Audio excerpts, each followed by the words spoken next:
Hello. सो आज के video के अंदर हम जानेंगे कि ओवरऑल वेबसाइट का इंट्रोडक्शन, वेबसाइट का इंट्रो, वेबसाइट हम क्यों बनाते हैं, उससे उस फील्ड को क्या कहते हैं, उसमें कौन कौन सी लैंग्वेजेस यूज़ होती है, फ्रंट एंड क्या है, बैक एंड क्या है, उसके अंदर कौन कौन सी लैंग्वेजेस यूज़ होती है, डेटाबेस, सर्वर, होस्टिंग, ये सब कुछ डिटेल में हम जानेंगे आज के वीडियो के अंदर। सो बेसिकली हाय, मेरा नाम अक्ष देसाई है। और जो भी इंसान इस फील्ड में आगे बढ़ना चाहता है, जो भी इंसान इस फील्ड के अंदर अपना करियर बनाना चाहता है, यानी कि वेबसाइट बनाना चाहता है, तो उस इंसान को हम कहते हैं वेब डेवलपर। यानी कि अगर वो एक्सपर्ट है इस फील्ड के अंदर, और अगर वो किसी भी इंटरव्यू में जाता है किसी भी कंपनी के अंदर, तो उसको वेब डेवलपर का रोल मिलता है कंपनी में, क्योंकि वो उसको पता है कि वेबसाइट किस तरह से बनती है, और कंपनी में जाने के बाद उसका काम वेबसाइट बनाना ही होता है और उसको ज़्यादा इन्हांस करना होता है। All right. सो हम डोंट वरी, ज़्यादा कुछ कंफ्यूज होने की ज़रूरत नहीं है यहाँ पे। हम बेसिकली सब कुछ फ्रॉम स्क्रैच और डिटेल से डिटेल में इस वीडियो में जानने वाला है। Okay. So basically what is website, website क्या है? सो आप गूगल में, आप गूगल या फिर माइक्रोसॉफ्ट एज किसी भी ब्राउज़र में आप जो भी ओपन करते हो, लाइक इंस्टाग्राम है, व्हाट्सअप है, और बहुत सारी वेबसाइट्स अवेलेबल है। तो तो वो सब कुछ एक, इसको एक वेबसाइट कहते हैं। हम वेबसाइट को बनाते हैं, और वेबसाइट में बहुत सारी मज़े इंटरेस्टिंग चीज़ें होती है। ये उसको हम एक वेब पेज भी कह सकते हैं, क्योंकि एक पेज को, बहुत सारे पेजेस को मिला के एक वेबसाइट बनती है। ठीक है। तो सो बेसिकली मैं यहाँ पे गूगल में आ गया हूँ, और मैं यहाँ पे कुछ भी सर्च करता हूँ, लाइक वेबसाइट इंट्रोडक्शन। तो देखो, ये एक लिंक है, मैं इस लिंक पे क्लिक करता हूँ, तो ये एक पूरी एक वेबसाइट हो गई। ये एक पूरी एक यहाँ पे वेबसाइट है, जिसमें यहाँ पे नेवबार है, यहाँ पे ये सब कुछ मैंने लिखा हुआ है, ये एक इमेज है। ठीक है। तो ये यहाँ पे हेडिंग आ रहा है, ये एक डिस्क्रिप्शन है, यहाँ पे एक इमेज आ रहा है, और यहाँ पे सब कुछ, ये उसको, इसको एक पूरी एक वेबसाइट हम कह सकते हैं। ठीक है। तो और भी बहुत सारी वेबसाइट्स गूगल में अवेलेबल है। All right. सो इसी कोई, तो किसी भी वेबसाइट की कोई भी चीज़ आप गूगल में ओपन करते हो, किसी भी लिंक को ओपन करते हो, तो उसको एक वेबसाइट कहते हैं। All right. अब बात आती है लैंग्वेजेस की, कि वेबसाइट बनाने के लिए कौन कौन से लैंग्वेजेस का यूज़ करके हम कोई भी वेबसाइट बना सकते हैं। ठीक है। सो बेसिकली मैं आप लोगों को समझाता हूँ कि वेबसाइट में दो चीज़ होती है। पहली चीज़, जिसको हम कहते हैं फ्रंट एंड। All right. और दूसरी चीज़ जिसको हम कहते हैं बैक एंड। अब मैं आपको समझाता हूँ कि फ्रंट एंड और बैक एंड होता क्या है, उसका मीनिंग क्या होता है। फ्रंट एंड यानी बेसिकली जो भी आप वेबसाइट में देखते हो, लाइक अगर मैं मान लो, मैं यहाँ पे व्हाट्सअप का एग्जांपल लेता हूँ। तो व्हाट्सअप अगर आप खोलते हो अपने मोबाइल या फिर लैपटॉप में, तो आपको क्या क्या दिखाई देता है? अगर मैं मेरे मोबाइल में व्हाट्सअप ओपन करता हूँ, तो मुझे दिखाई देता है मेरे सारे मैसेजेस, मेरा प्रोफाइल आइकन, मेरा इमेज, मेरा बटन, टेक्स्ट, सब कुछ डिस्क्रिप्शन, और इस ग्रुप्स, व्हाट्सएप ग्रुप्स। तो जो भी मुझे दिखाई देता है उसके अंदर, वो उस चीज़ को बनाने के लिए जो कोड का इस्तेमाल किया गया है, उसको हम कहते हैं फ्रंट एंड। यानी कि फ्रंट एंड से बनाए गए कोड को बेसिकली हम यूज़र को दिखाने के लिए हम उसको यूज़ करते हैं। ठीक है। तो इसको कहते हैं फ्रंट एंड, जिसमें हम पैराग्राफ, वेबसाइट में पैराग्राफ डिज़ाइन कर सकते हैं, वेबसाइट में हम इमेजेस डाल सकते हैं, वेबसाइट में हम टेक्स्ट डाल सकते हैं, हेडिंग डाल सकते हैं, वेबसाइट में एक टेबल हम क्रिएट कर सकते हैं, और भी बहुत कुछ हम क्रिएट कर सकते हैं वेबसाइट के अंदर। वेबसाइट में एक फॉर्म भी होता है, और एक्सेट्रा बहुत सारी चीज़ें होती है माय डियर फ्रेंड्स। ये बात होगी फ्रंट एंड में। फ्रंट एंड यानी कि जो यूज़र को दिखता है, इमेजेस, पैराग्राफ, एक कंटेंट, उसको बनाने के लिए जो कोड का इस्तेमाल किया गया है, जो लैंग्वेजेस का इस्तेमाल किया गया है, उस लैंग्वेजेस को कहते हैं फ्रंट एंड। All right. अब बात करते हैं बैकएंड की। सो बेसिकली बैकएंड क्या है, मैं आपको एक बहुत ही क्लियर कट एग्जांपल देता हूँ। आप व्हाट्सअप में आप व्हाट्सअप ओपन करते हो, ठीक है। अब आप उसके अंदर अपने फ्रेंड को हाई मैसेज सेंड करते हो, ठीक है। तो आपने हाई मैसेज सेंड किया, जैसे ही आपने हाई मैसेज सेंड किया और आपके फ्रेंड के पास हाई मैसेज चला गया, तो ये तो सिनारे हो गया जो आपको पता है। बट क्या आपको ये चीज़ पता है कि मेरे हाई मैसेज सेंड करने के बाद व्हाट्सअप का जो सर्वर है, व्हाट्सअप का जो होस्टिंग जो सर्वर है, उसमें कौन कौन सी प्रोसेस हुई, ये बात आपको पता है? नहीं ना। मैं आपको डिटेल में समझाता हूँ। जैसे भी आप किसी भी अपने फ्रेंड को हाई मैसेज सेंड करते हो, तो सबसे पहले वो मैसेज व्हाट्सअप के डेटाबेस में सेव होता है। अब डेटाबेस क्या है, वो मैं आपको इसी वीडियो में आगे समझाता हूँ। तो पहले मैं इस बात को कंप्लीट कर दूं कि सबसे पहले जब भी आप अपने फ्रेंड को कोई भी मैसेज सेंड करते हो, तो वो सबसे पहले व्हाट्सएप के डेटाबेस में से होगा, उसके बाद आपके फ्रेंड के पास जाएगा। और ये सारी प्रोसेस इतनी मिली सेकंड में, इतनी माइक्रो सेकंड में, इतनी फास्ट होगी कि आपको पता भी नहीं चलेगा। क्यों? क्योंकि ये बैकएंड में सब कुछ हो रहा है कि जो आपको दिखाई नहीं देगा, कि जो व्हाट्सएप की जो सिक्योरिटी है, व्हाट्सएप का जो बहुत सारा डेटाबेस है, बहुत सारे डेटा सेंटर्स है, जिसकी हेल्प से व्हाट्सएप बिलियंस ऑफ यूजर्स को हैंडल कर रहे हैं।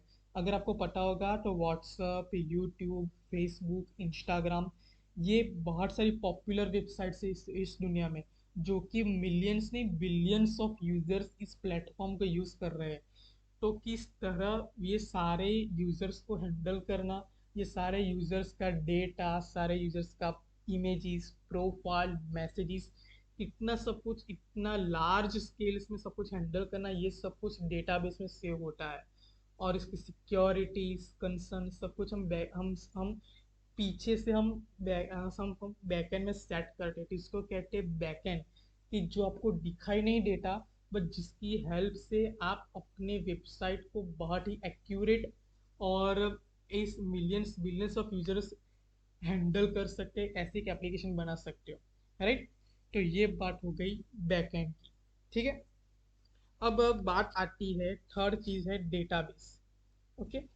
अब मैं आपको समझाता हूँ कि डेटाबेस कहते किसे है। सो डेटाबेस यानी कि अगर आपने चीज़ मेंशन की होगी कि अगर फेसबुक है, लाइक मैं आपको बहुत ही सिंपल एग्जांपल देता हूँ फेसबुक का। फेसबुक में कितने सारे पोस्ट होते हैं, और हर एक पोस्ट के अंदर बहुत सारी कमेंट्स भी होती है। तो अगर मैं किसी भी पोस्ट के नीचे कमेंट बटन पे क्लिक करता हूँ, तो उस पोस्ट के अंदर जितने भी यूजर्स ने जितनी भी कमेंट डाली होगी, वो सारी कमेंट्स आपको दिखाई देगी, ठीक है।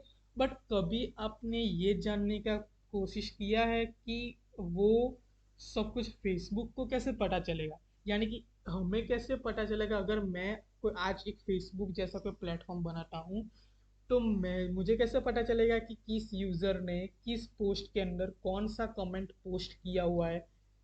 तो बेसिकली अब यहाँ पे मुझे ज़रूरत पड़ेगी, एग्जैक्टली फ्रेंड्स, यहाँ पे मुझे ज़रूरत पड़ेगी वो सब कुछ सेव करने की। उसका number, phone number, email ID, password, उसका पोस्ट, उसने कौन कौन से पोस्ट डाले हुए, उसका कमेंट, सब कुछ मुझे किसी एक जगह पे सेव करना होगा। और उसी को कहते हैं डेटाबेस, जिसके अंदर हम यूज़र के सारे डेटास को सेव करते हैं, ठीक है। तो बेसिकली वेबसाइट को बनाने के लिए ये तीन चीज़ों की आवश्यकता होती है, माय डियर फ्रेंड्स। ओके। सो अब ओके सो अब हमने यहाँ तक सब कुछ देख लिया कि फ्रंट एंड क्या होता है, जो यूज़र को दिखाई देता है, इमेजेस, पैराग्राफ्स, टेक्स्ट, टेबल्स, और ये बहुत कुछ, इसके अलावा भी बहुत कुछ है।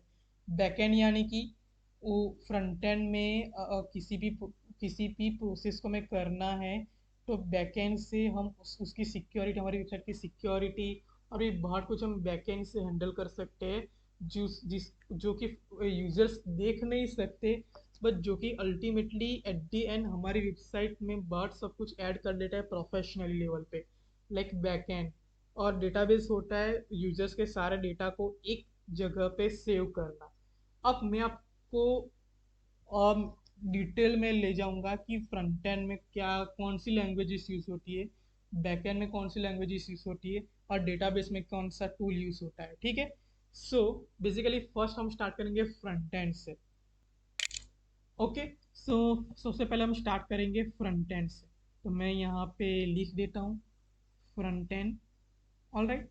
और मैं यहाँ पे front end. So basically front end में जो पहली लैंग्वेज है फ्रंट एंड के अंदर, जो पहला है वो है HTML।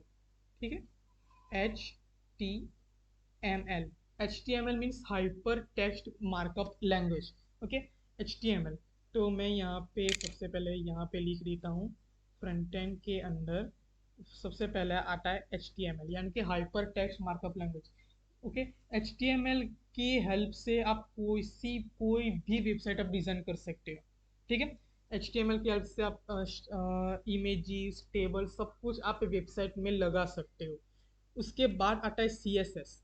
अब CSS के ज़रिए आप किसी भी वेबसाइट को कलरिंग कर सकते हो, किसी भी वेबसाइट को ब्यूटीफुल डिज़ाइन कर सकते हो, एक बहुत ही सुंदर स्वरूप आप किसी भी वेबसाइट को दे सकते हो। Animation, styling, colour, background colour, transition और भी बहुत कुछ आप CSS के हेल्प से कर सकते हो। और अपनी वेबसाइट को इतना सुंदर आप बना सकते हो कि सामने वाला बंदा देख के कह सकते हो वाह यार क्या वेबसाइट बनाई है तूने। तो ये बेसिकली वेबसाइट की सुंदरता हम CSS के जरिए उसको क्रिएट करते हैं। ठीक है। और थर्ड थिंग आती है जावास्क्रिप्ट। सो बेसिकली जावास्क्रिप्ट एक लैंग्वेज है और जावास्क्रिप्ट को बेसिकली किसी भी वेबसाइट का ब्रेन कहते हैं, यानी कि किसी भी वेबसाइट का मगज जो हम कहते हैं वो जावास्क्रिप्ट है। यानी कि अगर आप किसी भी वेबसाइट को कंट्रोल करना चाहते हो, यानी कि अगर आप कुछ ऐसा लॉजिक डिफाइन करना चाहते हो कि यहाँ पे मैंने एक बटन लगाया है और अगर कोई बटन पे क्लिक करे तो हेलो लिख के आ जाए, अगर कोई बटन पे क्लिक करे तो वेबसाइट क्लोज हो जाए, अगर कोई बटन पे क्लिक करे तो ये हो जाए वो हो जाए, अगर कोई इंसान वेबसाइट को स्क्रॉल करे तो ये हो, अगर कोई इंसान इस चीज़ पे इस पैराग्राफ पे अपना माउस का एरो ले जाए तो ये हो। तो बेसिकली आप जावास्क्रिप्ट की हेल्प से सब कुछ कर सकते हो जो मैंने अभी भी कहा, और इसके अलावा आप बहुत कुछ कर सकते हो जो कि मैं आपको बताऊंगा। ठीक है। सो बेसिकली जावास्क्रिप्ट की हेल्प से आप किसी भी वेबसाइट को कंट्रोल कर सकते हो। उसका जो यूज़र इंटरेक्शन होता है, यूज़र के इंटरेक्टिव, आप उसको बढ़ा सकते हो, यूज़र एक्सपीरियंस आप बढ़ा सकते हो। तो ये होता है जावास्क्रिप्ट। ठीक है। अब हम बात करते हैं बैकएंड की। सो बेसिकली बैकएंड के अंदर, हाँ, अगर आपको चाहते हो कि मुझे क्या ऐसी वेबसाइट बनानी है जिसमें साइन अप फॉर्म हो और लॉगिन फॉर्म हो, तो ये सब कुछ आप बैकएंड में इम्प्लीमेंट कर सकते हो। बैकएंड में बहुत कुछ आता है, सेशन, कैशिंग और भी बहुत कुछ बैकएंड की हेल्प से हम कर सकते हैं। सो बेसिकली उसके लिए कौन कौन सी लैंग्वेजेस अवेलेबल है, उसके लिए एक जेंगो एक फ्रेमवर्क है जो कि पाइथन लैंग्वेज में आता है। ठीक है। उसके बाद आप नोड जेएस, एक्सप्रेस जेएस, ये सारे फ्रेमवर्क्स हैं जो कि जावास्क्रिप्ट के फ्रेमवर्क है। आप अगर आपको इसके बारे में नहीं पता तो कोई टेंशन लेने की ज़रूरत नहीं है, धीरे धीरे आप लोग सीख जाओगे। इस वेबसाइट का मेरा मोटिव ही ये है कि आप सिर्फ देखो इस वीडियो को, और कुछ सोचने की ज़रूरत नहीं, आप सिर्फ देखो। कई बार क्या होता है सिर्फ सुनने से भी बहुत कुछ हो जाता है मेरे फ्रेंड्स। ओके। सो इतना कुछ कन्फ्यूजन लेने की ज़रूरत नहीं है। जेंगो, नोड और PHP भी एक लैंग्वेज है, इसकी हेल्प से भी आप बैकएंड क्रिएट कर सकते हो, और भी बहुत सारी लैंग्वेज है जिसके हेल्प से बैकएंड क्रिएट कर सकते हो। ठीक है। तो बैकएंड की हेल्प से आप लॉगिन फॉर्म, रजिस्ट्रेशन फॉर्म और बहुत कुछ आप बैकएंड की हेल्प से आप सेट कर सकते हो। अगर आप अपनी वेबसाइट की स्पीड को बढ़ाना चाहते हो तो कैशिंग कर सकते हो। अगर आपको इसके बारे में नहीं पता डोंट वरी, मैं सिर्फ आपको इस वीडियो के अंदर जस्ट इंट्रोडक्शन दे रहा हूँ। ठीक है।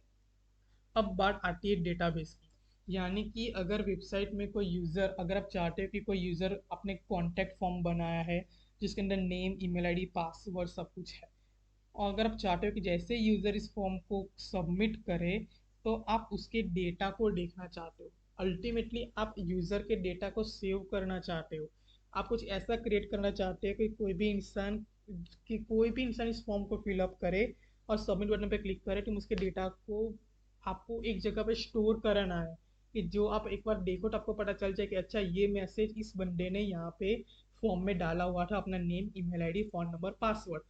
तो उसको आपको कहीं ना कहीं यूजर्स के डेटा को कहीं ना कहीं स्टोर कराने की ज़रूरत पड़ेगी, तो इसको कहते हैं डेटाबेस। ओके, डेटाबेस में बहुत सारे टूल्स है, जैसे कि सिक्वलाइट एक टूल है, और मोंगोडीबी एक टूल है जो कि नो एसक्यूएल है, और माई एसक्यूएल एक टूल है, और भी बहुत सारे टूल्स है। ये सिर्फ उस डेटाबेस के नेम है, अगर आपको उसके बारे में नहीं पता डोंट वरी, मैं सिर्फ आपको डेटाबेस के इंट्रोडक्शन में आपको कराना चाहता था कि डेटाबेस यानी कि अल्टीमेटली यूजर्स के डेटा को सेव करना, दैट्स इट।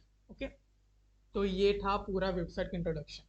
और भी वेबसाइट में बहुत कुछ एडवांस यहाँ पे चल रहा है, लाइक अगर अब हम यहाँ पे थोड़े से एडवांस लेवल तक जा रहे हैं आज, जो कि कॉन्सेप्ट का नाम है सिंगल पेज वेबसाइट। ठीक है, और मैं आपको उसको अच्छी तरह से समझा रहा हूँ कि सिंगल पेज वेबसाइट क्या है, आप वेबसाइट क्या है, फ्रंट एंड क्या है, बैक एंड क्या है, डेटाबेस क्या है, HTML CSS क्या है, जावास्क्रिप्ट क्या है, उसका मैंने आपको जस्ट बेसिक इंट्रोडक्शन मैंने आपको इस वीडियो में दिया। अब मैं आपको थोड़ा सा और एडवांस लेवल पे लेके जा रहा हूँ सिंगल पेज वेबसाइट। अब आपको वेबसाइट का इसको इसके बारे में तो आपको मालूम चल गया, अब मैं आपको समझाता हूँ कि सिंगल पेज वेबसाइट किसे कहते हैं। सिंगल पेज वेबसाइट के नाम से ही अगर आपको पता चलता है कि वो वेबसाइट ऐसी होगी जो कि रिफ्रेश नहीं होगी, समझे। अगर मैं आपको कोई और वेबसाइट में आपको ले चलूँ, जैसे कि ये एक वेबसाइट है, ठीक है, ये एक वेबसाइट की लिंक है, ठीक है। अब मैं इस वेबसाइट को एक बार, ये प्रोसेस ले रहा है, जैसे ही चल जाएगा। हाँ, तो देखो ये वेबसाइट की लिंक है। अब यहाँ पे जैसे मैं पीपल पे क्लिक करता हूँ, मेरे एरो को देखा, जैसे मैं पीपल पे क्लिक करता हूँ तो यहाँ पे स्लैश प्रोफाइल आ गया और ये वेबसाइट रिलोड हुई। देखो, जैसे मैं कंपनी पे क्लिक करता, देखो ये रिलोड है, यहाँ पे क्रॉस आ गया, ये रिलोड हो रहा है और यहाँ पे मुझे कंपनी दिखाई दिया। प्रोजेक्ट पे क्लिक करता हूँ तो वेबसाइट रिलोड हो रही है।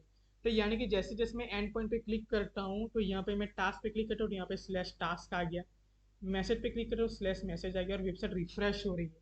अगर मैं एक ऐसी वेबसाइट बनाना चाहता हूँ कि जैसे मैं किसी भी चीज़ पे मैं क्लिक करूँ तो इसका एंड पॉइंट चेंज हो बट वेबसाइट रिफ्रेश ना हो, तो इसको कहते हैं सिंगल पेज वेबसाइट। जिसका बेस्ट एग्जांपल है फेसबुक। फेसबुक में अगर मैं आप लोगों को बात करूँ, जैसे कि यहाँ पे ये सारे देखो, यहाँ पे facebook.com लिखा हुआ है। जैसे मैं यहाँ पे फ्रेंड्स पे क्लिक करता हूँ तो देखना यहाँ पे facebook.com/फ्रेंड्स यहाँ पे लिख के आ गया, ठीक है। यहाँ पे facebook.com/फ्रेंड्स लिख के आ गया बट वेबसाइट रिफ्रेश नहीं हुई जो हम चाहते थे। देखो, मैंने फ्रेंड्स रिक्वेस्ट पे क्लिक करता हूँ, देखो देखो, देख रहे हो, बर्थडेज पे क्लिक करता हूँ, देखो वेबसाइट रिफ्रेश नहीं हो रही है। क्यों?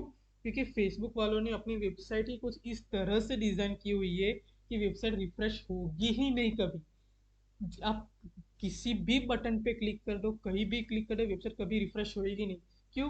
क्योंकि उसमें उसका जो सर्वर है उसकी बैंडविड्थ घटेगी।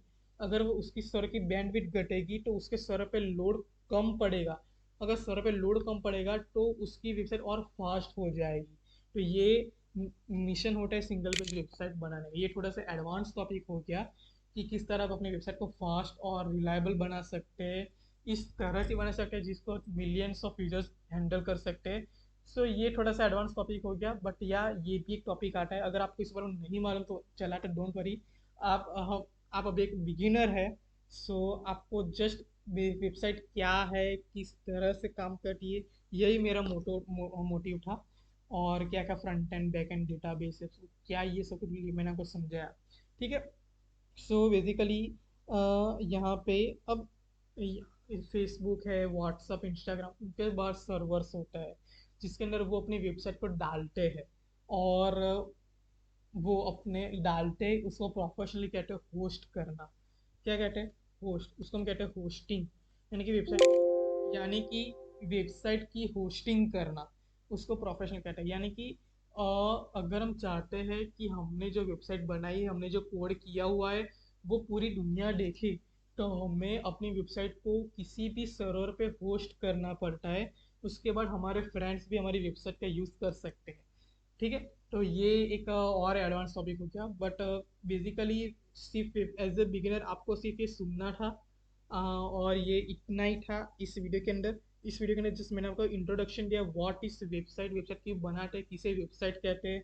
अगर मैं आपको एक सिंपली यहाँ पे ले चलूँ, देखो फेसबुक में ही देखो ये इमेज है, देख रहे हो, ये एक इमेज है, ये एक टेक्स्ट है, ये एक टैग हेडिंग है, ये यहाँ पे कुछ लिखा हुआ है, ये एक इमेज है, ये यहाँ पे फेसबुक का लोगो है, समझ रहे हो? तो ये सारी वेबसाइट, तो ये सब कुछ हम H T M L C S S के जरिए हम हैंडल कर सकते हैं, H T M L C S S JavaScript. तो बेसिकली इसी को कहते हैं, एच टी एम एल के हेल्प से आप वेबसाइट बना सकते हैं, सी एस एस की हेल्प से आप किसी भी वेबसाइट को डिज़ाइन कर सकते हैं, किसी भी वेबसाइट को और इन्हांस करके उसकी सुंदरता को बढ़ा सकते हैं। और जावास्क्रिप्ट की हेल्प से आप किसी भी वेबसाइट को अपने कंट्रोल में एक अपना जावास्क्रिप्ट का कोड उसमें लिख सकते हैं, कि जिसके आप हैंडल कि जिससे आप कंट्रोल कर सकते हैं कि अगर कोई बंदा आपकी वेबसाइट में ये बटन पे क्लिक करता है तो क्या होगा, वो आप डिसाइड कर सकते हो जावास्क्रिप्ट की हेल्प से।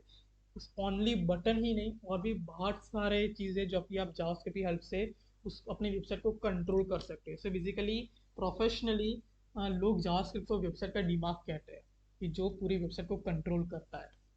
ठीक है, तो ये जस्ट एक थोड़ा सा बेसिक पार्ट, बेसिक है कि मैंने ऑलवेज सब ऑलमोस्ट सब कुछ बेसिक मैंने आपको समझा दिया है, H T M L C S S JavaScript क्या होता है। सो आई होप कि आपको वीडियो अच्छा लगा होगा।